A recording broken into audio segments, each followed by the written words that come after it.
Mm. What's up, everyone?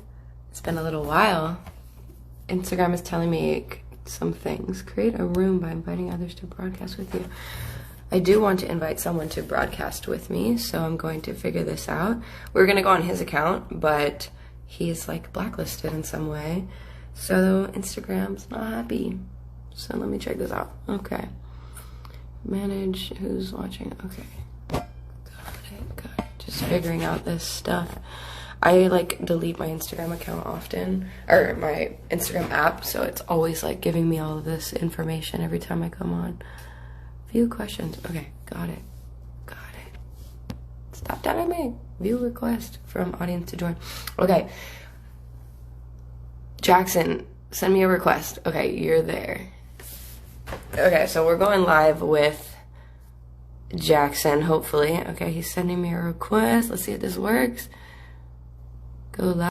Is it working? Are they gonna let him? Yes! It works! Can't stop me. Instagram censors. What were you thinking? Oh my gosh. Wow. I can't believe it. Why are you not allowed to go live?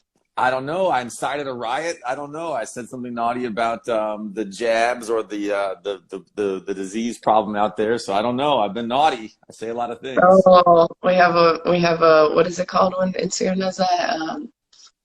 You said blacklisted, but there's like another word for it. Shadow banned. Shadow banned. There we go. They don't shadow ban me. It's ridiculous. You know, something. Shadow work. Totally. With the shadow ban, people need shadow work for sure. And it just, for anyone that's like a little pro censorship, I doubt anyone watching this is, just because you're awesome, and I doubt they'd be following you if they're into it. But when have the good guys ever been on the side of censorship? Like in history, it's just never happened. Like the bad guys are always the ones that are shutting people up. So like, they're trying to hide things. Let's think about that. Let's think about that. Yeah, the truth will always reveal itself. Yes. I think that we're the ones that censor ourselves the most. So I think that's what we're going to talk about today, and why shame is our censoring thing, and some other amazing stuff here. So super pumped, Jenergy. You're awesome, and super glad to hear your wisdom drop here and have a really epic conversation with you. I know a lot of people will benefit from. Yes, definitely. Super excited. Thank you. I know we've been talking about having this for a while now, so thanks for your patience with it. And excited to be here and be present with you. Totally, yeah, it was a great moment. I know you've done a lot of traveling, a lot of deep stuff, and I'm coming off an interesting weekend, so a good time for us to connect and have an honest conversation. Yeah, definitely. Yeah. So what's new in your shame and self-expression world? And I just find you to be one of the most interesting people that talks about your internal process with shame and challenges with that. And also you show up so clearly through that so frequently that it's amazing. Just that's just a feat of strength or your process for dealing with it, but it's super cool, and eager to know more about that.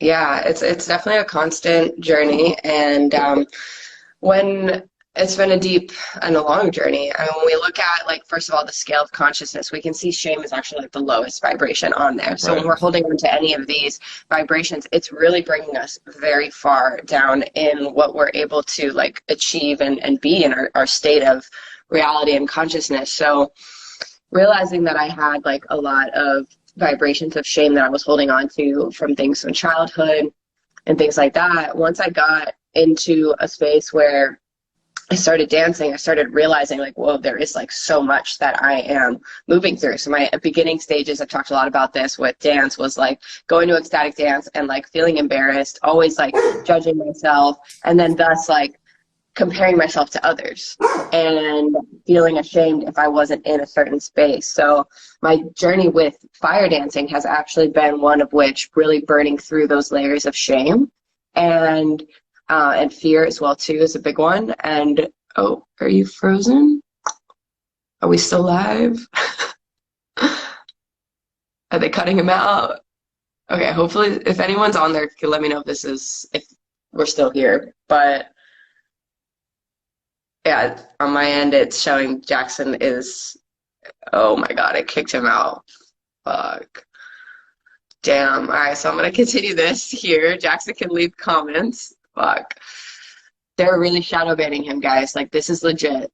It's it's really sad. They're not allowing him to like share his voice right now. Maybe you could try and enter again. Anyway, I'm gonna continue with this. If oh, wait, let's see something. Okay, let's see. Save the. I'm gonna continue on where we're at, but it's saying his band. Okay, fuck. Oh, wait, you're here. I'm Okay. back. It's Well, flash. I don't know what's going on now. We're like breaking the codes here. We're breaking through. It said that I wasn't allowed to be on live video again, so we're breaking through. So I heard Okay. everything you said though. Okay. Okay. So Cool. please So continue. now within that, as I've been connecting with fire and dancing with fire since about 2016, when I first started. It's been this really immense journey, burning through these layers of fear, connecting with the element of fire, remembering my inner power, fire, burning through things that I've been afraid of. And a big part of it was being seen and expressing myself and going into my dance and my sensuality, my sexuality.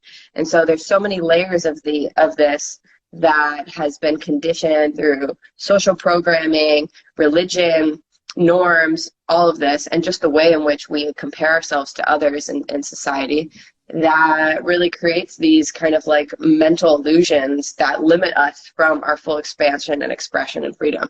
So there's been this one side of me that's like, I'm afraid, and this other side is like, I want to be free. And I'm just like, they're like meeting each other and dancing and like coming and like evolving. So now I'm leading a fire dance initiation ceremony for women to kind of put all of this that I've been moving through and working on into a ceremony where we can all come together and for our sisters to rise in our power, using the element of fire in a very intentional and sacred way to allow us to really tap in and see what are we like, really write out, get clear, like what are we afraid of, where we might be still holding on to shame, fear, guilt, and like let's write it, let's burn it, and then let's dance with fire in our hands with and protective gloves that I'm going to have everyone wear and dance with that element. How does that like liberation of that fear move through your being? How does it get to be expressed? Maybe it's big, maybe it's small, maybe you scream, maybe you laugh. Whatever wants to come through is all invited and welcome, and that's the magic of it. The more that we get to express in whatever way wants to be, as long as we're not holding back, like it's all good. And even if we are holding back, to realize like, okay, cool, that's where I'm at, and I can choose to go deeper if I want to, and if not, like that's perfect too. But when we really get those like expansions and deep releases and transmutations, is when we allow ourselves to go to those places that we're afraid of or ashamed of. So this is what we're doing, and I'm excited to share and then eventually lead this with men as well. So yeah, I love it. Being at your edge and staying true to whatever that calling, whatever that wild voice is, to be that person that you show up as, and it's amazing. And working with fire that's scary and naturally burns things away. Why do you think fire is so powerful for helping people to move through some of those darker emotions, or helping yourself? Just the element is, able to transmute. What happens when we, burn something? It turns into something else. So it changes form, it changes shape. So if something is, we're really intentional with and it's more energetic, we're asking the fire to burn away this vibration. It can transmute that back, like this vibration of fear can transmute that back into love. So we ask it to kind of recycle it and come to the natural cycles of the planet, of the earth, and be recycled into something that can really be supportive for ourselves and other people. Yeah. Yeah, I think we lost a lot of that. I mean, being in modern civilization, all the modern conditioning of our buildings, of our religious programming, etc., we've lost that in touchness with the earth and just with the natural elements of being a human being. I think that makes us really, really confused and really isolates us. I think it's definitely true for men. I mean, what's your perspective on that with women being disconnected from the elements? Yeah, it's actually something, that even came up last night, where my friend was fire dancing with me and she handed this very small palm torch to her daughter, who's 7. And so she was doing really great. And she was like, wow, oh my God, like expanding and moving through this sphere of fire that we're all, we have. Of course, it's like it's something to be very careful with, but not something to like run away from, because when we're afraid of that completely, we're like really afraid of that within ourselves, and that really suppresses us, especially as women, when we're taught to like, you know, shut up, be quiet, don't be big, don't be loud, don't be expressive, don't be in your masculine, you know, just be in your masculine. Fire is a masculine element and represents masculine energy. And so that one is like scary to men, it seems, to where if women are too much in their power, it's like, oh, whoa, whoa, whoa, no, because it's like so immense, the power that we have as well. And of course, men do too. So last night when my friend's daughter was holding the fire, there was one point where she like did a mistake and she kind of like turned her hand over, so the fire was starting to like burn her. And he's like, oh, maybe there was a guy's like, maybe don't give it to the 8-year-old or whatever. And of course, like her natural instinct, she drops it. Like it's all good. She's not like gonna allow her hand to burn. But she got to learn, like, okay, now you don't have to, you do that.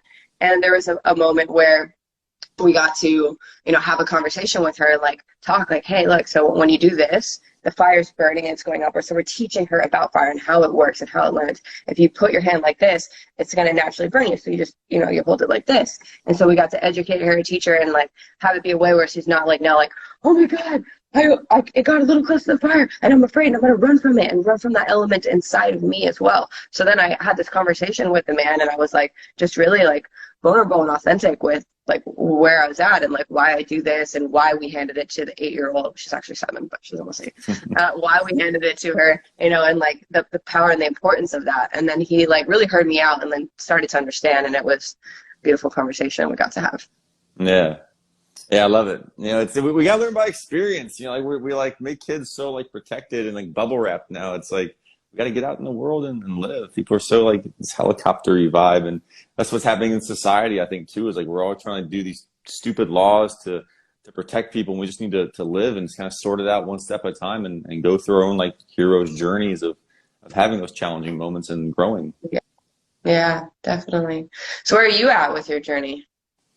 Yeah, so I mean, shame shows up a lot, you know, and it's been a massive thing for me when I look back at the past in ways that I didn't really even notice until like I could really see like, oh, that's what that is. You know, that's why, you know, I speak negatively about myself. That's why I prevented myself from like pursuing, you know, a big business deal or just being honest about the way I feel about something, asking for what I want, you know, and having, if there's that if we start from this negative place, and I think it's true in both genders, but for guys especially, I think a lot of guys start in a very negative place from society, our own parenting, or wherever it comes from.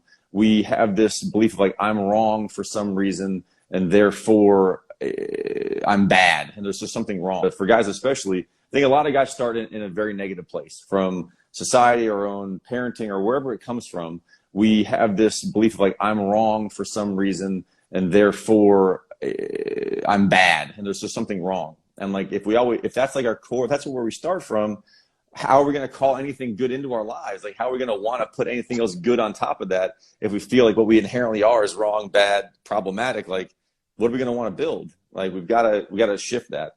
So really passionate about that. Yeah, I love that. I love that. I love that.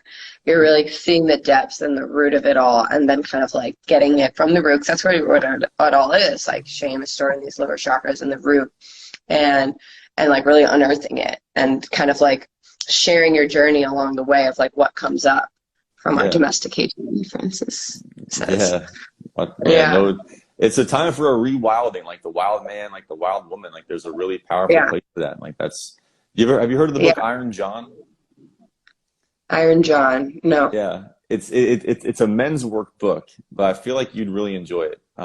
It's one I'm recently going through. It's deep on the shame processing and rituals, and something that Jeff and I are building out a lot of the Pursuit of King's work is really taking the summer to really go deep in ourselves. And if you ask where I am in my own journey, I feel like I'm in a pretty solid place. But I'm definitely also in a place of recognizing I've got a long way to go, and that being confident and being like secure in myself and being like happy with who I am, but also not getting arrogant or not getting ahead of myself, because when those times happen in my life, the correction can come pretty quickly and can be kind of harsh to stay humble and stay hungry for growth. But I'm stepping into a really cool leadership role, and I'm really accepting that. And from shame, I've really rejected that I've had that desire and like, yeah, I want to be an epic person and like a lead man and do great things and have a movement, like, and be like an impactful person. But there's been this massive voice of you're not worthy, you can't do that. That's just an ego, da da da da da da da. And so it's a matter of stepping into it more and more and more. And, you know, getting put in handcuffs on Sunday was an interesting exercise in pushing through that. Do you want to talk about that? Yeah, sure. I mean, it wasn't right. I mean, so I mean, as you may know, the police have been harassing us for the last few months down there and saying that we need a permit. Give a little more context, just in case people don't know what down there is and what you guys are doing. Yeah, thanks. So at South Point Park on Sundays, a group of us get together, play music with a bunch of amazing yogis and people that are hanging out, enjoying life in one of the most beautiful parks in the world. It's just like this perfect, amazing moment, and we get to show up and play music. And it's amazing. It's outstanding. We don't charge any money. We don't ask anybody for anything. It's just sharing a great moment. And the police and code and compliance is trying to say that we're performing and put us into this box of needing a special permit, which is very difficult to get and basically ruins the whole situation. And so they've pressured us into saying that we are these performers, which in this context, we're just not. So they came again last Sunday. And they were trying to get my ID to give me a ticket, and I wouldn't give it to them because look, what is the crime you're accusing me of? There wasn't one. And in America, we don't have to give our ID if we're not suspected of a crime. Like you go back in history, that's like in Nazi Germany where they said papers please and checking people's documents to see if they were, you know, an approved citizen. That's bullshit. We live in a free society. Individuals are supposed to be the most powerful people in the society, and it goes down from there. We're meant to be free and sovereign, and like the Constitution and like a government can get kind of like boring, frankly. But like when you get into the details, we need to know this stuff because it's super freaking powerful, and we are meant to be sovereign beings. We are meant to be like kings and queens on the earth and create kingdoms from which the kings that we desire. And the government is meant to be beneath us. And it's grown and morphed and become more tyrannical over time. And we've seen all the COVID bullshit and all the freaking legal bullshit that's out there right now. And it's terrible. So we need to fight back against that. And, you know, I wasn't planning on that when I went out to the park on Sunday, but it was a moment where I knew that I just couldn't bow. I'm not going to bow to the government. I'm not going to bow to anybody. I'm bow to myself, bow to God, whatever God even means. But my creator, my source, I'll bow to that. But government, no. I respect them, but hell no. So they put me in cuffs, said they were going to take me to jail. And we talked for a long time. Thankfully, the guys actually were really cool once we got to talking to them. And like, speaking of men's conditioning and like the condition we're put into, you could see like the guys are conditioned, like they're trained to be police officers. And most of those guys are good guys. Like they want to stop the bad guys, most of them, you know, but there are corrupt ones and power crazy ones and guys that are jacked up on steroids that just like lose their minds and they do horrible things. I don't deny that at all. Like that happens for sure. But in my experience, most of them good guys. But they're just they're in the matrix, you know. They're acting how they think they need to be to play this character, but they're not really being their real selves. But eventually, after like half an hour or more of talking, they were like, "Yeah, man, this is stupid. Like, we'd rather be hanging out with you guys here." Like, "Oh fuck, man, stop defending bad laws. Like, you can say no, you know." So like, that's the majority of it. Empower the cops. Fight back on their own system. Seriously. Wow. So, but it's all leading to great stuff. And like the thing that I really enjoy about like conflict and like challenge, like in my internal world and the external world, is that life always has a way of like turning it to the good. So now we're in touch with one of the Miami Beach commissioners. We got the petition on change.org, and thank you so much for helping to promote that. And now we're really moving forward in a positive way. So like embracing chaos, embracing challenge, and embracing like internally and externally, I think is super powerful and really psyched for it all. Yeah, I just love that you really stood up in that way and, you know, didn't back down. That definitely reminds me of like my childhood self. Like that's exactly what I would do like all the time. And you know, in ways definitely. Still we gotta break through. We gotta be honest. You know, I think that's really cool. That's one of the things I enjoy about you the most is like I perceive you as someone who really is really committed to that. And I know that, you know, we all have our challenges and like really, really saying and like expressing what's true, but you do that to an amazing extent. You deserve a lot of credit. I think you lead an awesome like momentum and wave that you're like at the front of, and like bringing people along with you. And you know, talk some more about your upcoming ceremony. Some more. I'm interested. Thank you. Well, just to kind of touch on that point, first of all, thank you. Yeah. Yeah, I too was stopped at South Point. I was fire dancing, and they were like, "This is not a spectacle. This is not Burning Man." And I was like, "It could be if you just, you know, like if there wasn't this." But yeah, it's not illegal either. And it was interesting because I was in like, I was just like naturally high on life, on the dance, and just connected with everyone. And there was like hundreds of people around me. So I was just like feeling the energy of everyone and like and channeling it through my being. And I was in a state of like the point at which they came over to stop me was like, I was having this like massive Kundalini activation. Like I was like going into like an orgasmic experience in my dance, and that it was like the energy was rising so much that I was like having visuals, like without, you know, taking anything. And it was like I was having visuals, and I was just like seeing everything so vibrant and so, and then at that moment when my heart is like bursting is when they come over and they're like, stop. And I was like, no, no. Yeah. I was just like, wait, what is happening? I mean, like, this is kind of a thing, but the duality. Like, everyone around was so upset. Like, they were all, because I feel like we were all in it together. Like, when I'm in that space, deep flow, it's like we're all in it together, and there's no separation, and it's like dissolving the walls. And I feel like it was like too much for the energy and the laws and everything. But I feel like the fact that I was just out there, you know, not doing it for money, just really authentically to share and express and connect, was like why that was happening so profoundly. And then afterwards, like I, you know, put it out, and I just continued dancing, and it was amazing.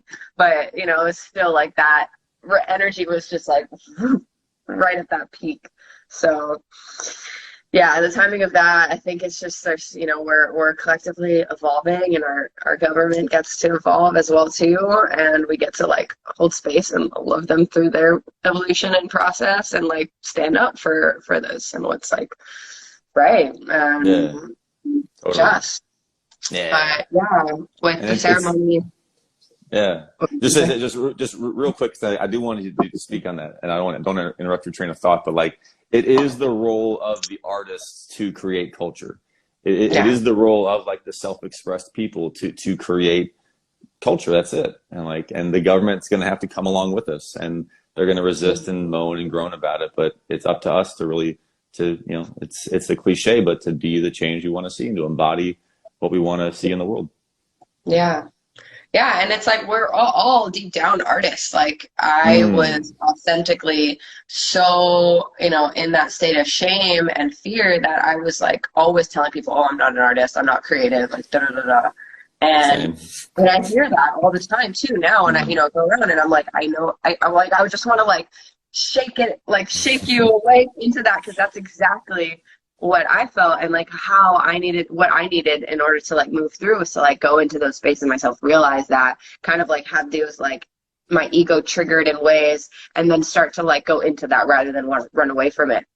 And so in the ceremony, you know, it's a space for us to be vulnerable, for us to share, to write out and share out loud like what it is that we're letting go of, and like be seen in that, and not feel like we have to hide that. It's like, oh, I have a fear of being seen or expressing myself, or singing or screaming, or being in my rage, or being in my pleasure.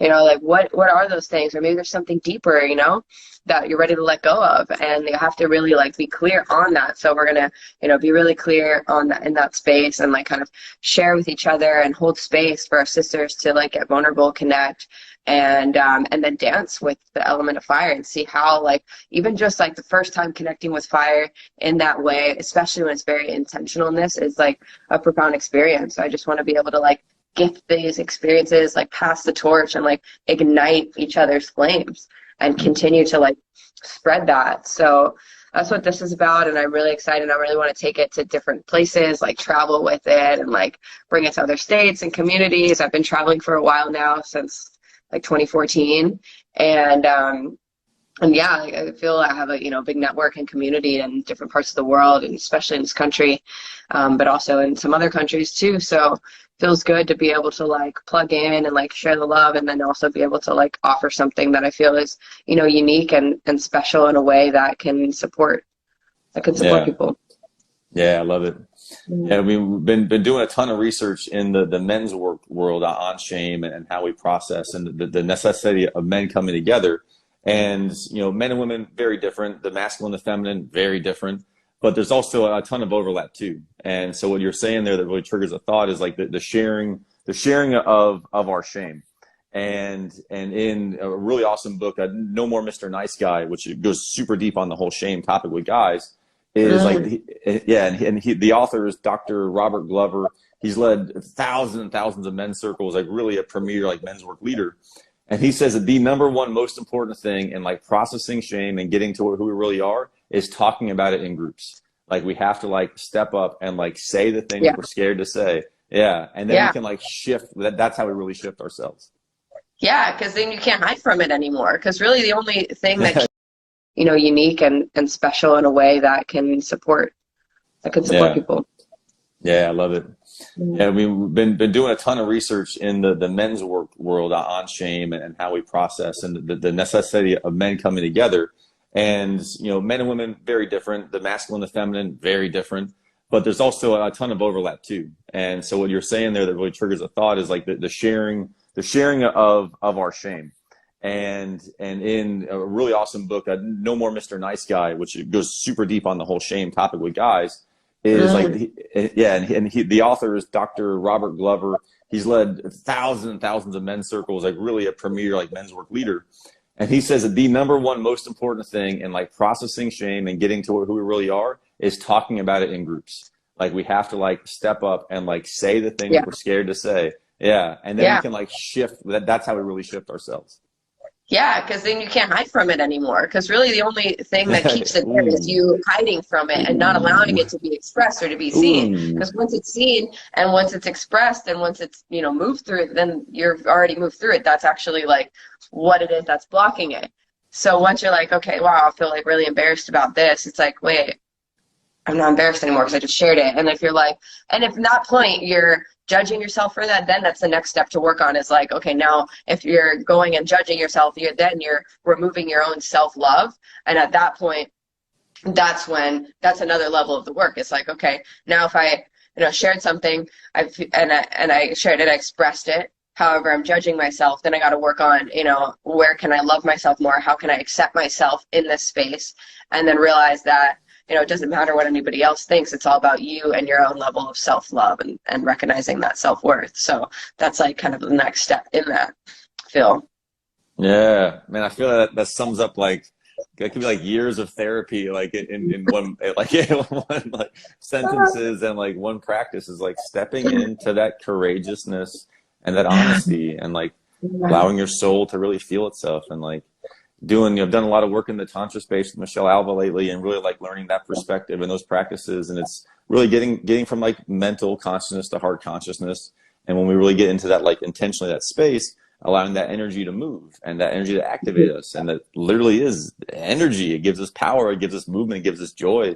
And like, yeah, what you're saying right there, I feel like the reason that's so powerful is like when we share that honest, shameful shit, that's like heart-based consciousness. That's honesty. That's not like, okay, I'm not going to say this, I'm going to say that, and I'm going to manipulate my words and manipulate this other person. Like that's mental, insecure bullshit, right? But if we say the real freaking thing, whether it's painful or it's honest, then that turns on that other like heart-centered consciousness. It turns on that other like more powerful aspect of ourselves. Yeah. Yeah. And it liberates the energy that was blocking it, right? So then it's open, that energy is now flowing into the heart. We can think of like how the energy centers are opening and expressing itself and how the energy is moving. And then once that energy is like liberated from the body, because you're no longer holding on to that vibration, and thus like the breath pattern associated with that, because it's all connected with the breath too. And the thought is releasing from the mind. then you have a new pathway of movement that's open. Then the dance, and this is where the dance comes in, because then you get to express through that new pathway that you're like, oh, all of a sudden, like I can feel this part of my body that I didn't even know was like there because I was disconnected from it because the energy was blocked off because I wasn't breathing into it. Then it's like, then you have a whole new range of motion, and we return back to the dance of life, and we return back to that inner dance that is that's within us all. That is just the spiral of energy naturally dancing inside of us. That is within all of us. And so when we're saying like, oh, we can't dance, I can't dance, and this and that, it's actually, no, you're just it basically saying that there's a block and you're not willing to go into it. Or we can all dance, we can all move, we can all go into those spaces. Like, where do we want to look at? Where do we want to step into that, or we not? And that's okay either way. However, if we want to go deeper into our process, then we get to like move through those and recognize that, you know, we're all dancers, and we are dance. And so it's not about, you know, like, okay, you know, there's train dancing, choreography, and learning the steps and all of that. You know, that's in its own beautiful art form, but it's not necessary to go into that space. More so to just like liberate and move the energy and allow yourself to connect with the rhythm in whatever way feels unique and perfect, like for you and your own expression. So that's what I really feel like is just the deepest part of us, where we get to like remember that dance and that energy movement inside of us, and remember that like the dance is what connects and unites us all. Drop the mic. Keep talking, but drop the mic. Yeah.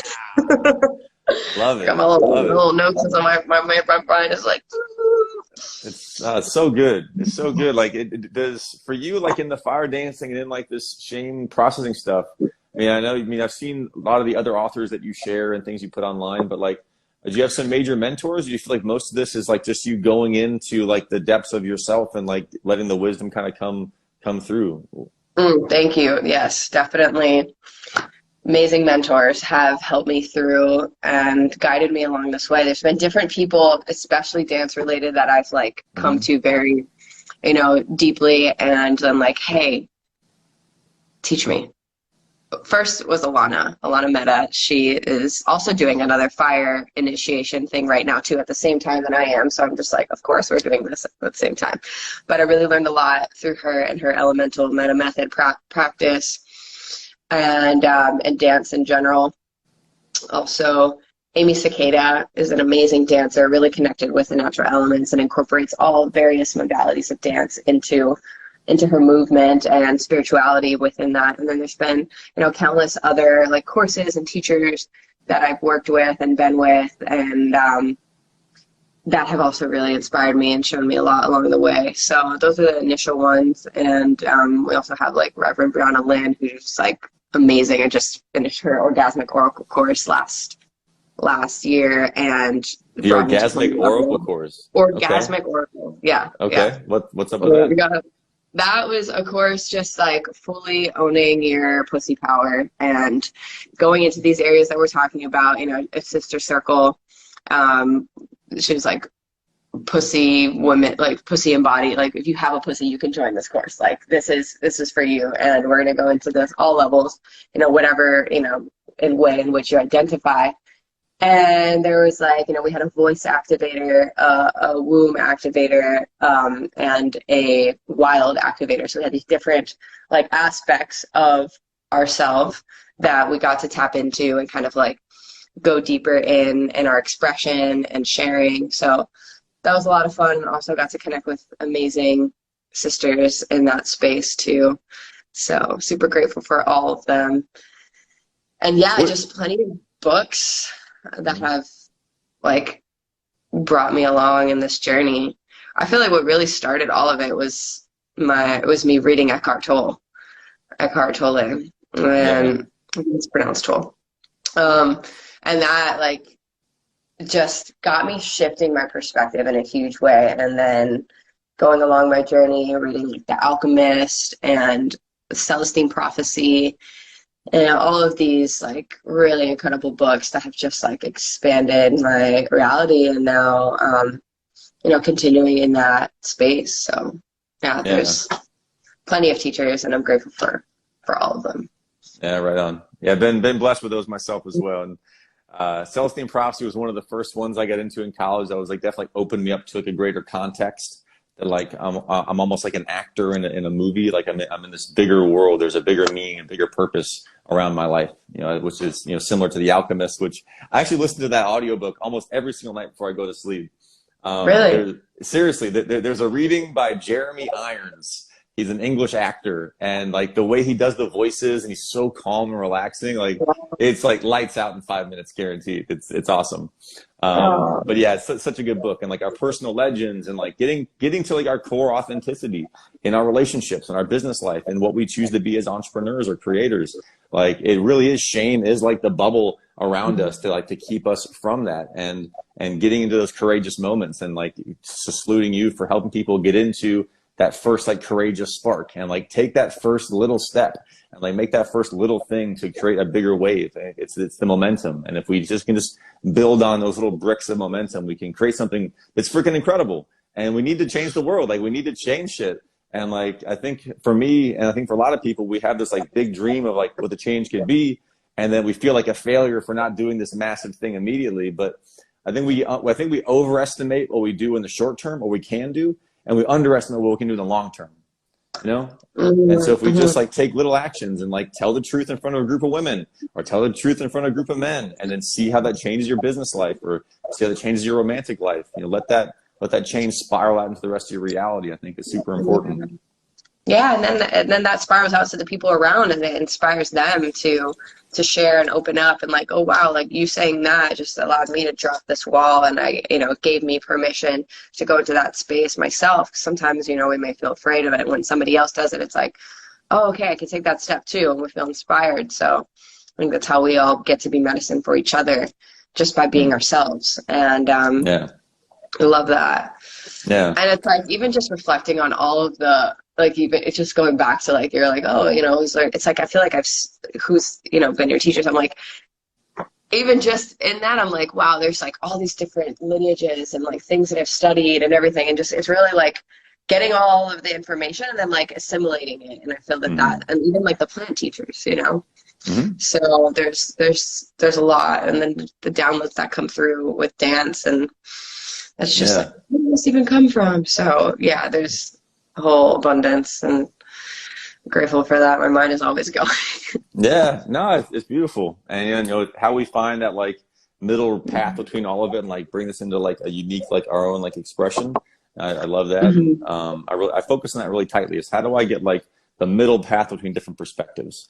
I think that's where like something new can kind of come forth from it. So we can get like a synergy or an alchemy between different ideas, different concepts, and find a new way of creating from there. And when you bring plant medicine up, that's certainly a fascinating world for opening up new potentials and helping us to get outside of conditioning. It literally allows for, yeah, totally. And I know you're familiar, and a lot of people watching this probably are too. And it's fascinating. Be very respectful, be very humble. My personal opinion.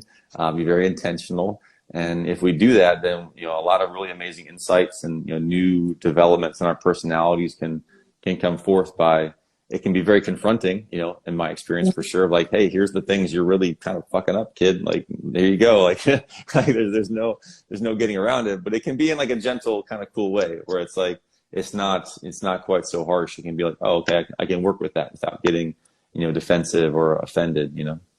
Exactly. Yeah. Yeah, definitely confronting. And I think that, that's why in a lot of ways we're like intuitively, a lot of us are intuitively like afraid to go into that because it's so confronting. And totally. Oh, and I it's couldn't like, do that. oh, I'm not ready. Yeah, apparently like, not, And it's like, well, we get to see something that, maybe it's been an illusion for a whole life, and that can be terrifying and scary. Yeah, terrifying and scary, the same thing, but like very just overwhelming. And that also takes time to integrate and be with and to love, confront something, and then be like so, triggered by it, and just like fully accept whether it's immense pain or immense pleasure. And it really allows us to like sit with those uncomfortable emotions and sensations and like be with it. and however it wants to come through, if it's like purging, screaming, laughing, crying, however that is, but like to be with it and to be present with it in whatever's way, or maybe it's just being still with it. Yeah, full acceptance, exactly. Yeah, absolutely. Yeah. What do you think holds people back in your experience from full acceptance of themselves, of life?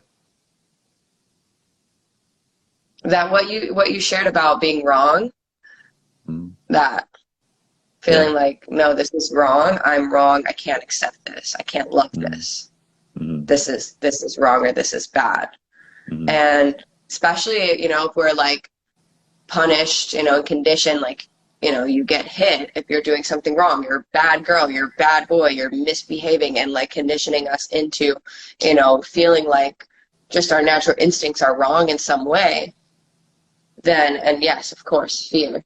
But then it's like that fear gets instilled inside of us, and we're like, oh no, I'm wrong. I'm afraid to be myself. I'm afraid to accept this part of myself because I was told it's wrong. I was told it's bad. I was conditioned.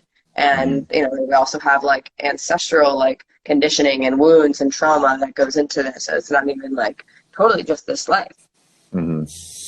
Yeah, that's where it gets really nutty. Great. Like, it's an opportunity to expand and to confront those generational patterns. And that's a heavy weight. You can feel, I feel kind of overwhelmed by that at times. Is like, oh man, there's a lot of patterns in my family and, my community that I really don't want to stop that. It takes a lot of grit. Definitely. It's a whole journey, and it's beautiful, and it's all like, it all just is like accepting all of that. And I find like, when I have the most breakthroughs, it's not trying to like change something, but just accept it, like full acceptance. And like, not trying to like fix or make something wrong, but just like, okay, I'm witnessing this expansion, I'm witnessing this contraction, and I'm being with that, and I get to like breathe through all of it and accept all of it. So that's something that that's for sure. That's something that the masculine identified people or men you have a really hard time with working with the feminine, is that the masculine wants to solve and change and like fix and break through, and like a lot of times that's not what's needed. That's not what's useful. You just need to feel it and allow that process to work. Yeah. Why do you think that is? Why do you find that like the lack of fixing is so powerful? Does that question Just make going sense? back. Yeah, I mean, kind of just going back to that full acceptance, and it's like, if we're not, then we're blocking the energy, and it's creating more of what is actually blocking it. Yeah, and creating more resistance. Yeah. So I'm with that. So blocking that like heartfelt expression, that energy to flow, like it's how we can like really activate like our real self. Yeah. Is that along the lines of what you meant? Is everything. That's the magic and the healing. So if you're not putting that into your being, what we resist persists. Exactly. I love that quote. Well, if we're not putting that into our being, then we're not allowing it to flow. Yeah. I got this really cool analogy from a mentor of mine. It's not really an analogy. It's really a fact of life. I think is that, so you've probably seen this picture before of a human having our aura, of being two like donut shaped fields on top and bottom, and energy is kind of flowing like up and down in a figure eight, like amongst these two like fields. Have you seen a picture like of that before? Like the toroidal field? Exactly. So two toroidal fields on top of each other. Exactly. So from my mentor's perspective, and I believe this too, is that we have this amazing metaphysical machine, this energetic processing thing, for lack of a better word. It's not a machine, but this thing happening where it's constantly cleaning up our energy. It's constantly improving us. It's constantly moving forward. And that energy is composed of our emotions, our thoughts, our being. And when we block out negative emotions or energy, we block out this amazing mechanism, for lack of a better word, to clean up the energy. And if we say, no, I'm not going to feel that, I'm not going to deal with that, that's shame, that's whatever, I'm not going to, no, that's not true, then that sticks in our, like in our field, that sticks in our bodies, it sticks in our consciousness. But if we feel it, if we allow it to just be, if we accept it, then like beyond just our own conscious mind of, okay, I think differently about this concept now, thanks Eckhart Tolle, thanks, Wayne Dyer, whatever, I can like change my mental perspective. It's like you're literally shifting the actual like energy that's alive within you in a moment. That really hit me when you kind of walked me through that one. Wow, I love that. Isn't that cool? I love that a lot. Yeah, yeah, like that really like sticks with me a lot. It's like, damn, okay, let it flow, let it move. Here we go. All right, cool. Yeah. Yeah. Yeah. Something interesting that came up yesterday in a course that I'm in, and we were just all given a minute to whatever wanted to come through, to just express whatever weird, wild movement, like vocal expression, whether it was like extreme or small, like it was all welcome and invited. And just like, here, it's a minute and just do whatever you want. And I was like stoked. I was like, yes, this is like what I feel I want more of in my life and what the world needs more of. So I was like immediately like, yes. And while some people were like scared, the teacher, my friend Tasha, she was like, okay, Jen, do you want to go first? And I was like, yes. And so I went and I just like allowed for myself to like create sounds through my body and dance and just be like super weird and move and like wild. And in that space, like I could feel everyone too. So we're all alive and present. And it was like, this energy was like bursting through my heart, bursting through. And it was just like, and there was a point where I also released with sound and my whole like jaw was just like wide open. And it was a euphoric, like orgasmic experience. And everyone on the chat was like moved by it. It was like they were all like, yes, I have permission. I can go into that space myself because I was not holding on to any shame around it. However weird, wild, crazy it seemed. And it was the most liberating experience. And I feel like now I want to create a whole art show off of that, like the Be Weird art show featuring Wild Team and Jenergy. Like you might be repelled, you might be inspired. I don't know. It doesn't matter. But if you want to come. It's free. So yeah, that's the next idea, sneak peek on that. Cool. Well, yeah. Any time we're creating places where people can feel unjudged to tell the truth. Like, I think that's one of the most powerful things that we can possibly create as people and as a community or society. Like, look, let's tell the freaking truth. What do we want? Like, what do we not want? What do we tolerate? What are we not going to tolerate anymore? Because when we don't say the freaking real truth, it turns the cancer inside of us. And it's been true for me plenty of times. I can only step up and be the person that I want to embody and lead and do this men's work and things like that because I've been the exact freaking opposite plenty of times in the past. I can only embody strength now because I've embodied weakness and frailty and insecurity and self-doubt and all kinds of other bullshit in the past. So, and telling the truth about that is what's, allowed a lot of that shifting to happen. Yeah. Yeah. Yeah. Well, super salute you, Jen, for creating everything you create. I freaking love it. This has been great. I don't. What else should we jump into? I know anything else we left out? Men, shame. I'm feeling kind of complete, but there might be something else cool to jump into. I think we nailed it. Does anybody want to like ask anything? Does anyone want to share? Have any sort of like insight or questions? Yeah, anything about self-expression? Yeah, creativity, shame. What holds you back? If you had a magic wand, you could wave over your self-expression, over your creativity. What would you want to do? Maybe if you want to, yeah. We'll give it some time if people are typing or want to say something. It's also, there's like a little bit of a lag usually on live. Yeah. I'm glad I got on here. They're trying to ban me, Jen. They're trying to ban me. I can't believe it. We fought through. I know.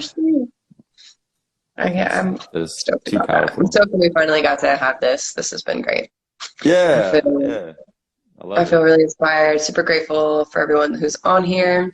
again, if anybody wants to share anything or ask anything, the space is open. We're probably going to hop off soon. What has dance taught you about life? That dance is life. I feel that I spoke a lot to this, but to go deeper into that, it's pretty much the accumulation of this whole talk is that once we, fully get to open ourselves and just be ourselves, that the dance just comes naturally, and that life just comes naturally. Life just flows when we don't have these filters over ourself and barriers to our love. Then life flows naturally and perfectly as well too. And a lot of times, we have to work through a lot through generational stuff that brings us into this life, for many people, into this life in a way that's like, I have to work through, all of this, that maybe got into a big, into a space that they don't have so much to start with in this life. And that's, passed down through things. So there's like deeper levels that everyone can go into, wherever we're at, wherever we start off in this life. And that's the dance of life. And it all comes through, how much do we have to like really kind of work through. Yeah, I think I'd like to add something onto that, but I think you just nailed that. I think we can just end it right there. That was beautiful. At all. Awesome. Well, I hope we have another one of these epic conversations soon. Can't wait to see what else you're creating in the world, and see what else, however else we can end up collaborating and helping to shift ourselves first and shift the people that we get to interact with. Yeah. Thank you. Thank you for this. If anyone has another question or wants to share any experience of their own, you're welcome to. We're going to get off, and if not, we're going to get off. And Jackson, just super grateful that we got to have this conversation, and we're also really grateful for the work that you're doing in the world and for this community here in Miami and for men all over. So thank you for being vulnerable, really sharing yourself, being true, and just truly expressing. And I honor you. Thank you. I'm very happy to be seen that way, and that's definitely how I try to show up. So really appreciate that recognition, and look forward to a really awesome future and seeing what else we get to co-create. Keep deep diving. All right. See you, Jen. All right. Blessings. Thanks, everyone. Bye.